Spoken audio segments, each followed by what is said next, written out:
ড্যাডির দেয়ালে পিঠ থেকে গেছে। আর এই মুহূর্তে ড্যাডির মান সম্মান আর সম্পদ সবই ধুলায় মিশে যাচ্ছে, আর সেটা তো আমি তাকিয়ে তাকিয়ে দেখতে পারি না, তাই না? Ranu aunty second in common, আমি তোমাকেই বলছি, রানু আন্টিকে এসব থামাবে? আমার কথা মতো চলবে? তাহলে আমি এই যে দলিলের কথা বলছো না, সেই দলিল একদম ছিঁড়ে ফেলে দেব। আর ওরা সেটা না করলে? তাহলে আমার সম্পদ আমি বুঝে নেব, আর রানু আন্টিকে বাড়ি থেকে বের করে দেব। Bobby, you are crossing your limits.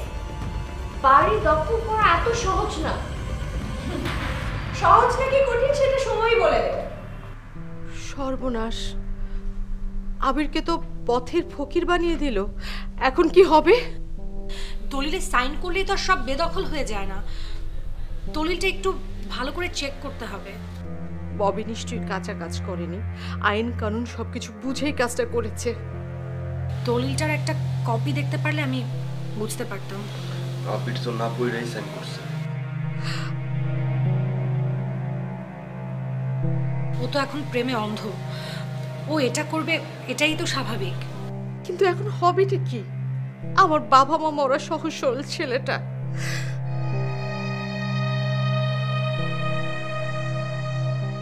অ্যাক্সিডেন্টটা হওয়ার পর থেকে আমার জীবনটা কেমন যেন উলটপালট হয়ে গেছে বাবা, কোনো কিছুই আর ঠিক নেই।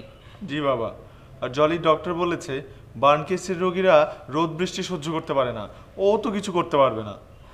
আর তার মধ্যে বাবা ওই ববি আবেরকে ফুসলে ফাসলে যা করেছে, আমার তো ভয় হচ্ছে তুমি চলে গেলে। হ্যাঁ জি জি, তুমি এসব কি বলছো? বাবা কেন চলে যাবে? বাবার থাকতে হবে। বাবা তো আমাদের মাথার উপরের ছায়া, বাবা যদি চলে যায় তাহলে আমরাও বাড়িতে থাকতে পারবো না। আরে বাবা সেটাই তো আমি বলছি, বাবা মরে যাওয়ার পর ওই ববি তো যদি আমার একটা দলিল বের করে যেটার মধ্যে লেখা থাকবে বাবা আমার জন্য কিছুই লিখে রেখে যায়নি, সব কিছু ওর নামে লিখে রেখে গেছে, তো হতে পারে, হতে পারে। তা ঠিক, মেয়েটা সম্পর্ক চেনে না, সম্পদ চেনে। বাবা তাহলে আমার কি হবে? তুই এত ভেঙে পড়ছিস কেন? আমি আছে না, আমি যতদিন বেঁচে আছি আমার মেয়ে জামাই কেউ কোনোদিন বিপদে পড়বে না। আমি একটা বাড়ি তোর নামে লিখে দিয়ে যাব। বাবা তুমি সত্যি বলছো? তবে হ্যাঁ, জামানকে একটা পরীক্ষা দিতে হবে। জলির সুখের জন্য আমি সব করতে পারবো।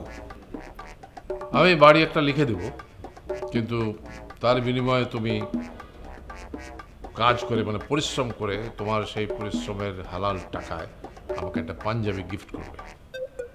এটা কোনো ব্যাপার? প্রয়োজনে আমি রাজমিস্ত্রি জোগালির কাজ করে আপনাকে একটা পাঞ্জাবি কিনে দেবো। ওকে বারবার পড়তে বলছে, সাইন করতে মানা করছে, কে শোনে কার কথা? তো কি হয়েছে? আবির, আমার কাছে তো মনে হয় মার